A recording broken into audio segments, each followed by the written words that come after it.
Hey guys, what is going on? I'm out here in New London at Paul Macbeth's New London Tech, giving you guys a run through of what possibly, not guaranteed, but possibly be what the FPO course will be, because I'll be going on the shorts for everything so you guys can see what it's like. I'm not gonna be showing my throws because it would take way too long. One thing in particular I was thinking about last time I played over here, if you're coming, watch out for all the roots and all the rocks. You can roll some ankles real quick, so just be careful of that. Now, let's go to hole one. Hole one, 323. A little straight down here. Now, the first thing you have to know, the first basically 9 holes, maybe 10 holes, right side is OB for almost every hole. So you got to keep that in mind. But the pin straight down there, fairly straight shot, but you're going to want to be a little left because, again, you go right, odds are you're going OB. Hole 2, par 4, 612 feet. Here's the tee pads. Got a nice gap here to throw through. You might throw a forehand here, get it out there, push that wall, and then have it come back. But when it gets out there a little ways, let's go out here to the fairway. As you can see, further down, way further down, it's going to turn back to the left. So maybe a forehand, but you don't want it to go too far right because, again, right is out of bounds.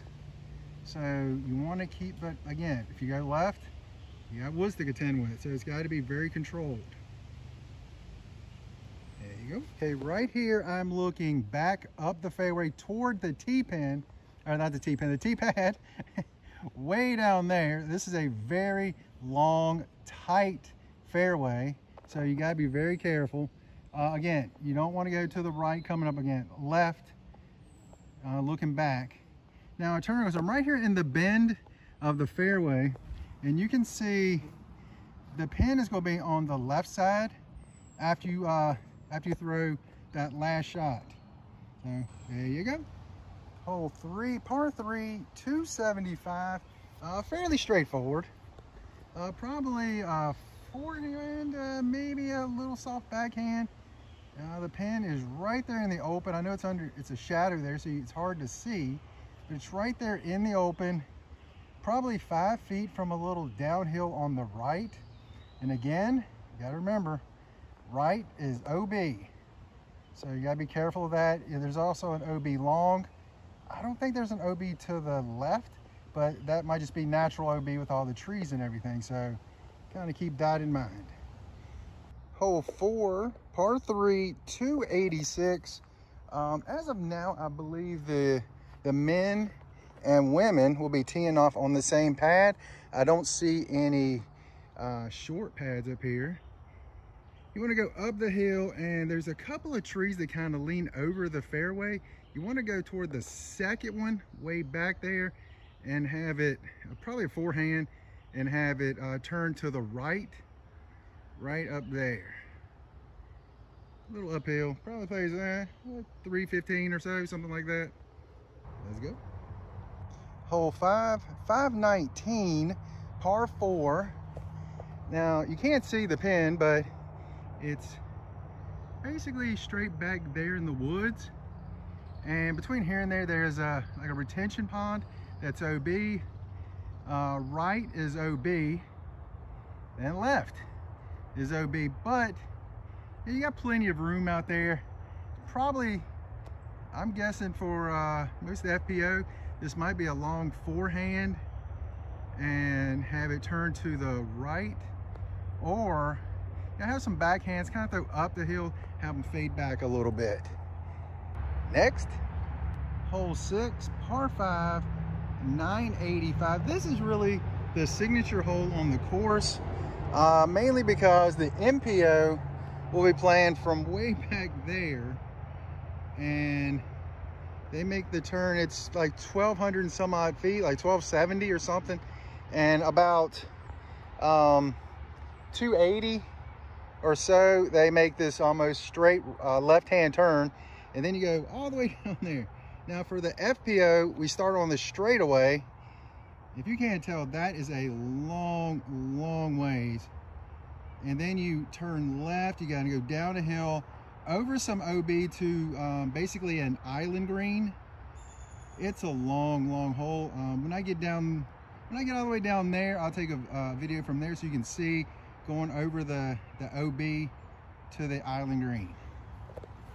Okay, right now we're about 550 off the tee. And basically you'll see from straight away, you might be able to see these two little trees, and off to the right of those is kind of where the bend starts. As you can see, we're still every bit of 500, like 450 to 500 to the green. You see the green there, and if you see that stuff right below, yeah, all that is OB before you get to the little island green. You can see in the summer, it's starting to get really thick over here. And one thing I think I forgot to mention, all down the right-hand side, all the way down is OB. So yeah, you want to keep it to the left, but you got all this, and you don't want that either. So yeah, they have said this is probably one of the toughest holes in disc golf, and I believe it. All right, from the pin looking back up the hill, right here you can really see all the junk that's OB. It's probably about 150 from the other edge to the pin, from the start of the OB on the other side to the pin. But you can see it's kind of tight up there. So yeah, and it's kind of tight down here, but you guys can kind of see it. Hole 7, 643, par 5. This one's tough. This one's tough. You almost make a horseshoe here and go straight, make a left, and then a left down the hill, and the hole's almost straight left of here. I'm thinking some of the women might have a chance at having this almost play as a par 4, because going over the creek right here, it's OB left and right, and then there's a landing zone, which again you can't see from here because of all the growth, but kind of on the other side of those you see some, I think those are pine trees right in the middle. Just to the left of those is kind of a little in front of them, and to the left is an ideal layup place, but that's probably 2 shots. And then you go across for 3 and then tap in for 4. So I'm thinking this is almost a par 4 for a lot of people. Not me, but a lot of people. Okay, from here is probably going to be your ideal layup spot. You can't quite see the bridge that you can see from the tee pad. Now we're coming back up the hill where your landing area is probably right through here, and then you go across this ditch down here to get to the pin. So if somebody's got the arm to get all the way up here, you have a really good shot of eagle, but I'm guessing this will be your second shot for your layup, and then go across in 3. That way you have a very, pretty much manageable birdie. Hole 8, 380, and this is the first hole where shorts have a bench. So I'm hoping as the year goes on, a few more of the short holes will have benches. The longs, most of them have benches, but that is because the longs have been here since the beginning of the course. So anyway, 380 uphill. You got a gap here, but there's a lot of trees. Try to get as far up as you can, and then it's going to be to the left up there at the top, kind of behind some stuff up there. I guess you can get all the way up there. I am not sure. I think some of the really long throwers might actually have a shot at eagle here. but you really have to negotiate a lot of trees. So risk versus reward on this one. One thing about this green is you'll see lots of rocks, almost boulders. So there's all kinds of kicks that could be happening, not to mention surrounded by lots of trees as well. So yeah, this is a tough one. Hole 9, 716. Straight down here, you want to stay on the right hand side all the way, because there's a lot of trees planted down here kind of strategically to be in the way, but it's a long ways down there. Go down a hill, up a hill, all the way down there. Yeah, it's right there near that wire pole, all the way down there. Now, one thing that is kind of interesting over here is, oh, you can't see it from here. Here we go. Sometimes you'll see, drinks for sale.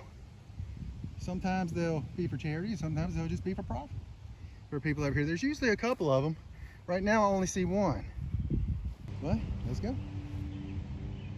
All right, starting the back 9, hole 10, 352, par 3. We got it. There's the basket right there. What I expect everyone's going to be doing is throwing a hyzer, getting it out, probably maybe taking it to the right of that tree right there, or maybe just trying to hit that gap. But you're probably going to have a skip. You want to keep it out of the woods over here, because you're probably not going to have a lot over there.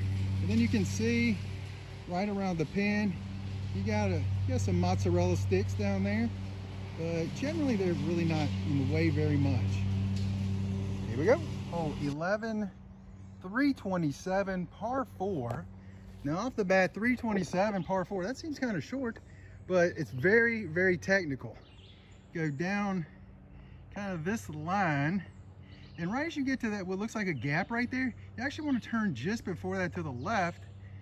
I think about 200 feet or so, there is a wall of trees, and then there's a tunnel, I'm guessing about 100-foot tunnel that you have to negotiate. Going to either side of it is bad, very bad. So you have to negotiate the first shot to get to that tunnel. Or unless you're really good, got a really ton of distance, somehow figure out where that tunnel is and go through it. When I get up there, I will show you that tunnel. Okay, right here, I'm about 200 from the hole. As you can see, there's a very narrow pathway down through there. You could probably barely drive a truck through there. Low ceiling, as you can see. You gotta be very tight right here. And I would say I'm about 230-ish, something like that off the tee. The tee is back down that way. So you come through that gap and somehow get about where I am. With my bad shooting, I hit a tree, and this is actually my second shot right here. So right through that gap, you might be able to see the pin. It kind of blends in, but that is a very narrow window to get through. Hole 12, par 3, 343, a little downhill, and I think this is only the second hole that will be the same for MPO and FPO. What you want to do is, and I will say this is the only hole on this course that playing longs that I've parred, and there's a bug flying all over me. Wow. What you want to do is go straight down here and go through this gap right here on the right there where that little road is, that access road. Now it is OB left of that, excuse me, right of that road. I'd say like 10 feet off of that road right there, I believe. To the right is OB. And then straight down there is the pin. It's almost like a little island. And on the left side of that island, it drops off. And I believe there is an OB left down there, right around the pin. I'd say probably 20 feet. Then there's a drop off down that hill. And let's go. Hole 13, par 3, 302. On the MPO, it's a par 4. It's further down the hill. Now you have two options here. I think everyone's going to go this direction, straight through here. You might be able to see the pin right at the bottom of the middle. Now, technically, you can also go this way, way over here. You see you got the left gap and the right gap. The right gap goes straight. It makes a hard left. But this one is straight down there, so I think most people are going to go this way. Hole 14, 300 downhill. Got this narrow gap to throw through. You can see the pin down there. There's some trees in front of the hole, probably, I'm guessing around 75 feet from the pin. You can see it's on a little perch down there. So, straight through there. Easier said than done. And after you make your shot on here, you know, they have the bell over here, especially for the long tees, the tee pad. You can't see all the way down here, so you have that bell to let everyone know you're clear. Hole 15, let's see, 484 par 4. Now I will say this, the FPO field is getting real lucky here. The MPO, their tee pad is way out there in the woods, and you got to throw about 175 to 200, somewhere in that ballpark, to get out here to the opening. So that's lucky. But as it is, you go downhill, then uphill. You can see the pin just over the hill. So just want to try to get just a decent shot, kind of in the middle of the fairway there, and then have a good upshot. I'd say a lot of the FPO fields will be birdieing this one. Hole 16, 300 feet. This is a hole that I expect most of the female players will be going forehand here. The top tier forehands, Sarah Hokum, Owen Scoggin, Kristen Tatar, amongst others, will be throwing a little forehand down this gap, and it turns a little bit to the right at the end. I can't quite see the pin here, but there's a little opening right down at the end there to the right. So I think that's what most people will be doing here. Hole 17, 520 par 4. Now this is one of those holes. There's a few of them on the course. I feel like we're kind of afterthoughts. And this one I kind of feel like it's kind of an afterthought. It's not, you don't really have a real gap here. I mean, you can kind of see a gap here. But you're really throwing basically straight into this one tree here. But then right after that, there's a split in the fairway that you're throwing straight into. The right side is basically taken out of an option from this angle. You basically have to take the left side of the gap from here. But still, it's a very difficult hole because of all the woods right here. But yeah, again, like I say, you really don't have an option for the right side fairway. But oh well, here we go. Hole 18, par 5, 672, the finishing hole. Got a little gap to kind of come through. Then straight up there, straight uphill. Got a few trees to go through. Get up that gap, way up there. I would say you probably want to be a little bit on the left side. Give you a little room to hang it out there to the right and have it come back. But it's uphill the whole way. Good finishing hole. And that's New London Tech, 18 holes on the FPO. Again, that's what I expect the FPO to be because the shorts have been here for a while. I'm sure there'll be some changes, maybe some benches put in for the FPO players. Hope so. But that's, again, we'll see. But as of right now, in June 2023, the Worlds are in 2024. So we'll see what changes will be made by then. But that's all I got. And you guys have an incredible day.